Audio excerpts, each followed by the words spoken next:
안녕하십니까. 늘 푸른 성경여정 신약이 신약의 두 번째 강의입니다. 마테오복음서의 배경에 대해서 이번 시간은 강의하도록 하겠습니다. 우리 교재 20쪽을 보시면 되겠습니다. 20쪽을 보시면 마르코 때 우리가 공부했던 것처럼 먼저 저자에 대한 부분들을 살펴보고자 합니다. 물론 먼저 마테오복음서를 어떻게 교회 안에서 전통 안에서 얘기하고 있느냐, 신약 성경의 정경 목록 27권 정경 목록 가운데서 그 위치 가장 먼저 놓여졌다, 가장 먼저 실린 첫 번째 복음서로 나옵니다. 그러나 쓰여진 순서는 마르코가 먼저인데 경전에는 먼저 놓여졌다라고 하는 것이 중요하죠. 그 다음 그리스도인들을 위한 교회의 복음서, 그래서 출중한 교회론적 복음서라고 합니다. 그 이유는 에클레시아, 즉 교회라는 단어를 다른 복음서에서 쓰지 않아요. 근데 마테오는 16장과 18장에 사용하고 있다는 거죠.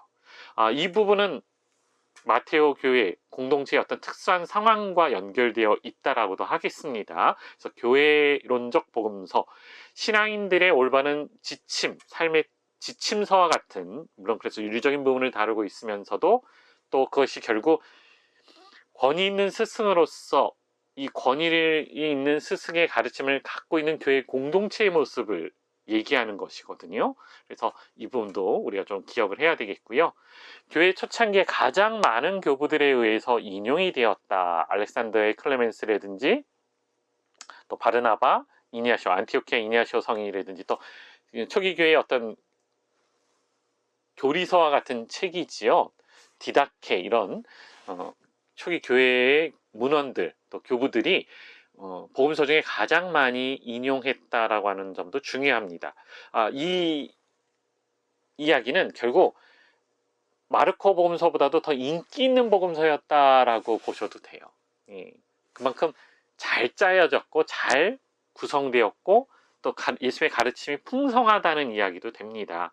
그래서 지금도 많은 신자들이 신약성경 정경 목록에 맨 처음에 놓여져 있기 때문에 인기도 있지만 더 그 인기의 비결은 예수의 가르침을 쉽게 이해할 수 있다, 체계적으로 잘 정리했다는 의미이고, 그리고 구체적으로 이것이 새 영세자들, 신자들에게 교육시키는 데 있어서도 초기 교회 교부들, 주교님이나 학자들이 이 복음서 말씀을 인용할 수밖에 없었던 배경이 되는 것이지요. 다음 이제 하나님께서 우리와 함께 계시다라는 임마누엘이라는 표현이 이 복음서에서 언급이 되고 있죠. 그래서 임마누엘 복음이라고도 합니다. 구체적으로 오늘 강의 중에 제가 이 시간 강의 중에 임마누엘이 3번 사용된 경우도 언급을 할 겁니다. 또 이거는 우스갯소리로 얘기하는 부분인데요. 1장 1절에서 16절 족보가 나오죠. 복음서 처음에. 그리고 그 족보에 대한 의미를 17절에 정리해주고 있는데요. 그 표현 중에 누가 누구를 낳고 누가 누구를 낳고 라고 하는 의미에서 낳고 복음이라고 하는 별명을 이렇게 붙이는 사람들도 있습니다. 이런 마테오 복음서에 대해서 조금 더 깊이 자세히 한번 들어가 보죠. 마테오 교회 공동체 설교에서는 교회를 유지하는 방법 중에 하나가 어린이와 같은 마음과 봉사와 이렇게 용서와 화해 담고 있는 내용들이에요.